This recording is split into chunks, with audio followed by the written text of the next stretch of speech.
Hello and welcome to Cat and Kdrama channel. In this video, I will recap, review and give my theory for future episodes. Before I start my recap, here's my warning. Spoiler alert, of course. With that put away, let's start. Episode 3 start with Doki drove his army colleague to his military base. He had fun conversation with him about their past. After sending his colleague off, he heard a whistle sound and started to trigger his trauma. He tried to overcome it with the help of some children, but ended up to back off. In the Rainbow HQ, Choi Kyung-gyu revealed modified deluxe taxi. Director Jang, on the other hand, was in the Vietnam and tried to find out more about the sniper. And it turned out that the sniper was Korean.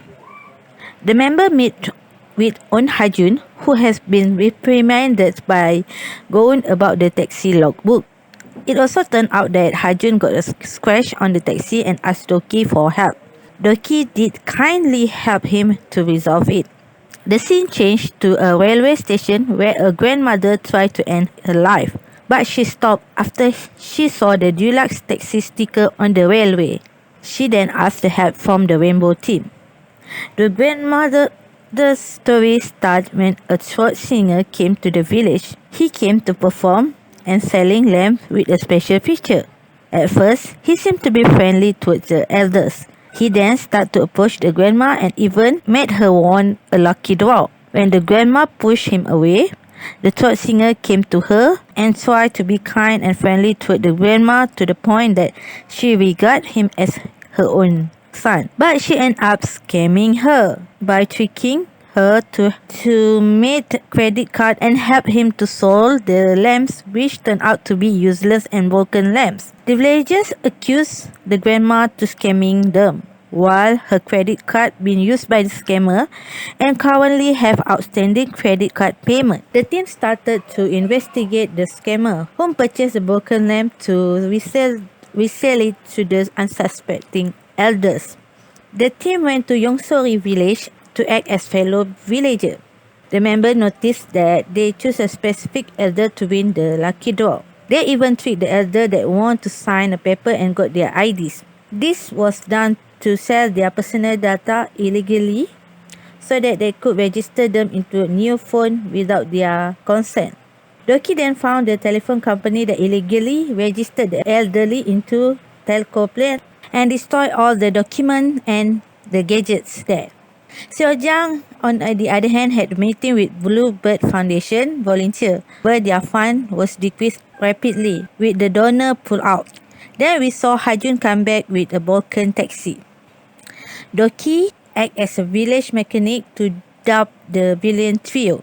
When the villain trio tried to trick the elder using the raffle ticket, our engineer duo changed the ticket so that they will win instead.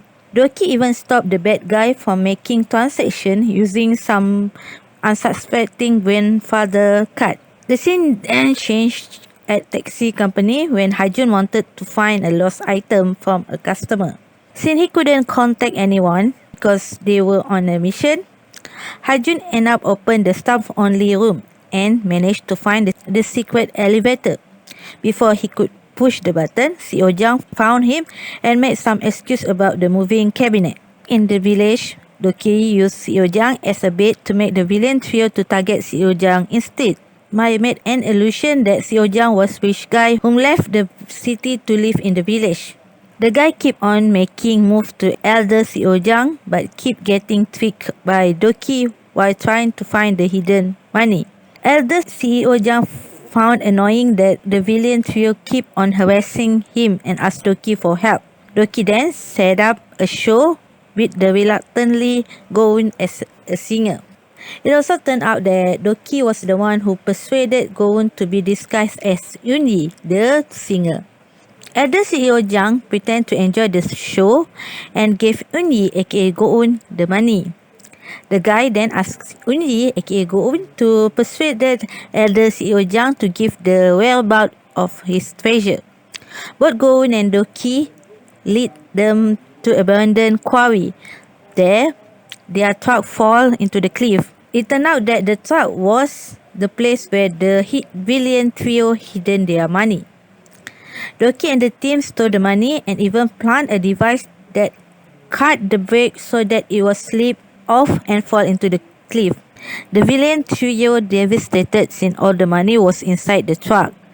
They turned at Elder CEO Zhang to get the money, but Elder Zhang jumped off from the cliff with the help of our engineers. The third singer Sangi started to lose his mind while his two friends ran away scared after watching Elder Zhang jump off the cliff. Sangi ended up losing his mind while trying to find the treasure, while the two was beaten by Doki and left near the sea bay. All the villagers whom get scammed was compensated and Lee In-soon's grandma debt was paid. Doki saw the grandma reunited with her son and grandson.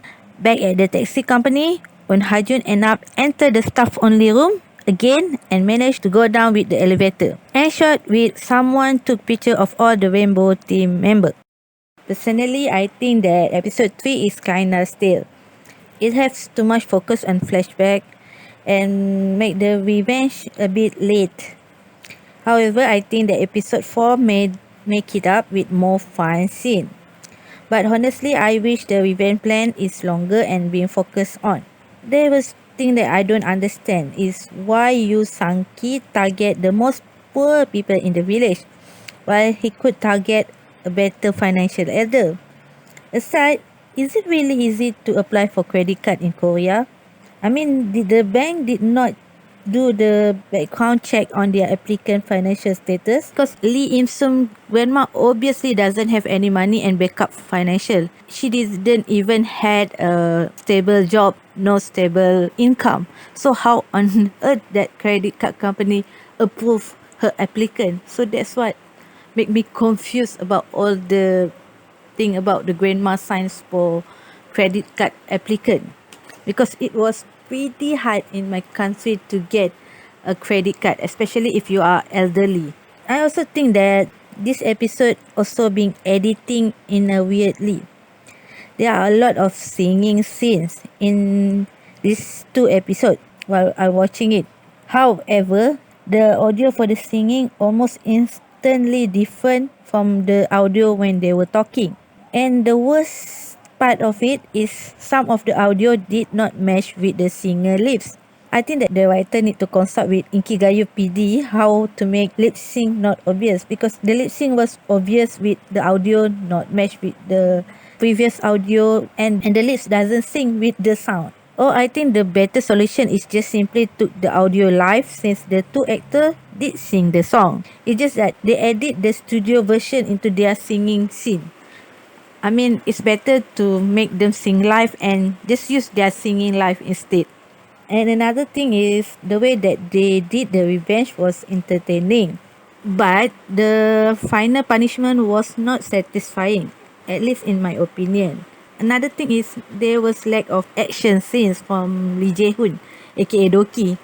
I think this due to the fact that in season 1 leejehoon get injured twice, I think, but one of the injuries was pretty bad. So I think that this new director doesn't want to take a risk that might injuring Lee Jae-hoon. This punishment was kind of pale to me. That's why I think that the Rainbow team need a cleaner from police or any law enforcement to make sure they get the justice served well. Because this season doesn't have Kang Hana, so the involvement of the law enforcement aren't there because they doesn't have anyone from the law enforcement to work with. But I do believe that it's better for them to have a cleaner instead. Finally, the best part of Rainbow Team Antique. The one that grabbed my attention is Doki and Elder Jang. I mean, Lee Jae-hoon acting was superb, while Kim Ui-sung acting as Adderley is really, really good. One thing that I love about this drama is aside from their story and the plot line is their acting inside acting. And I guess everybody would done well. And seeing Goon also did her discuss also chef kiss.